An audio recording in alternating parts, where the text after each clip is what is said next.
हम ममता झा समस्त मिथिलावासी गोर लागे छी, साँझ गाबऽ जा रहल छी। मुरली धारिया साँझ पड़ैते गरब, मुरली धारिया साँझ पड़ैते गरब, कथी के दीप मुरली, कथी के बाती मुरली धारिया, कथी के तेल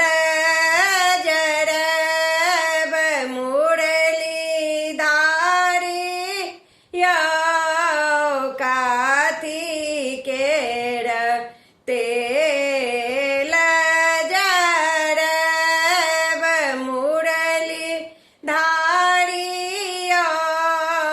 साँझ पड़ैते गरब, सोना के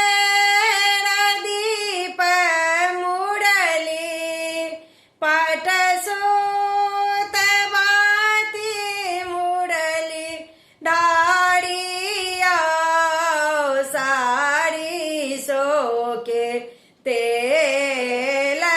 जरब, मुरली धारिया सारी सो के तेल जरब, मुरली धारिया साँझ पड़ैते गरब, जड़ लागल दीप मुरली, झमका लागल बाती मुरली धारिया, खेला लगली साँझा मैया राती मुरली धारिया, खेला लगली साँझा मैया राती मुरली धारिया, साँझ